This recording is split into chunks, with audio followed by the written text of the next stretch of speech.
মুকুলদা আমার সঙ্গে অনেকবারই দেখা করেছে। মুকুলদা যখন বিজেপিতে চলে গেল তখন একটু দুঃখ হয়েছিল, কষ্ট হয়েছিল। মুকুলদাকে আমি বলেছিলাম কেন গেলে, আমি জিজ্ঞেস করেছিলাম কেন বিজেপিতে গেলে। মুকুলদা একটা দলের অ্যাসেট ছিল এবং আমাদের তৃণমূল কংগ্রেসের চাণক্য ছিল। মুকুলদার সঙ্গে দল করছে আমি অনেক আগে থেকে, ৮০ সাল থেকে, তখন আমরা কংগ্রেস। আমার ৭৭ সালে আমি গৌর হরিচন্দ্রের ভোট করি গাইবাছুরে। তা কংগ্রেসটা আমি আজ থেকে করছি না, অনেক আগে থেকে করছি। তারপরে ৯৮ সালে তৃণমূল হয়, তখন মুকুলদাই ছিল কংগ্রেস, আমরাও ছিলাম কংগ্রেস।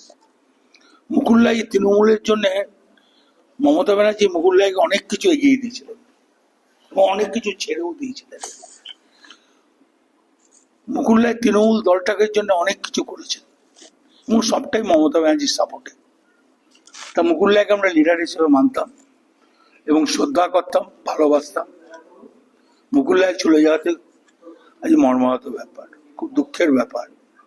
মুকুলদা জ্যোতি হোক দলের সিনিয়র লিডার ছিলেন এবং বক্সিদা, শোভনদা, তখনকার দিনে পার্থদা, পঙ্কজদা, মুকুলদাই কিন্তু আজকের লোক নয়, বহু পুরনো লোক। তা তখন দিদির কাজ করতে বলে গৌতম বসু আর মুকুলদা ছিল, আর সুব্রত বক্সি, এরা ছিল কয়েকজনের ডান হাত, তার ভেতরে মুকুলদাই একজন। তা মুকুলদাই দলের সবকিছুই জানতো, এর থেকে জিরে থেকে হিরে পড়তো। মুকুলদাই দলের একটা অ্যাসেট ছিল। এই তৃণমূল দলটাকে প্রতিষ্ঠা করার জন্য, বামফ্রন্টের কাছ থেকে কেড়ে নেওয়ার জন্য, এই দলটাকে পশ্চিমবাংলায় দাঁড় করানোর জন্য মুকুলদাই একটা বিরাট অবদান আছে। তার জন্যই খুব দুঃখ লাগছে, কষ্ট লাগছে। দাদা শেষবারের মতো যখন শরীর খারাপ ছিল, মন খারাপ হয়েছিল, আপনার সাথে দেখা করতে এসেছিল বোলপুরে। মুকুলদাই আমার সঙ্গে অনেকবারই দেখা করেছে। মুকুলদা যখন বিজেপিতে চলে গেল তখন একটু দুঃখ হয়েছিল, কষ্ট হয়েছিল। মুকুলদাকে আমি বলেছিলাম কেন গেলে, তার বিনিময়ে কিছু বলে নাই। আমি জিজ্ঞেস করেছিলাম কেন বিজেপিতে গেলে, কিন্তু উত্তর দেয়নি। তারপরে তৃণমূলে ফিরে এলো এখানে। হ্যাঁ, তৃণমূলে ফিরে এলো, তারপরে আমার কাছে এলো, কথা বললো।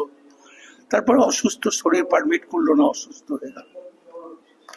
আপনার সাথে ব্যক্তিগতভাবে কেমন সম্পর্ক? খুব গুড সম্পর্ক ছিল। সুজপুরে শুনেছিলাম। ও সুজপুর তো ২০০০ সালে, তার আগে থেকে তো সম্পর্ক। সেই সময় আপনারা দুজন। না, সুজপুর তো ২০০০ সালে, তার আগে থেকে তো সম্পর্ক, ৮০ সাল থেকে সম্পর্ক।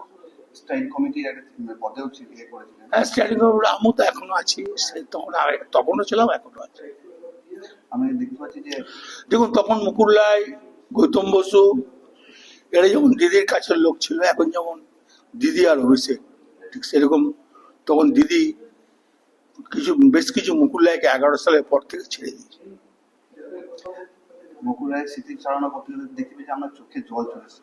না, মুকুলদাইকে খুব ভালোবাসতাম, যেমন গৌতম বসুকে ভালোবাসতাম, সুব্রত বক্সিকে ভালোবাসতাম, যেমন পঙ্কজদা আমাকে খুব ভালোবাসতাম, শোভনদা আমাকে খুব ভালোবাসত, মদন মিত্র আমাকে খুব ভালোবাসত,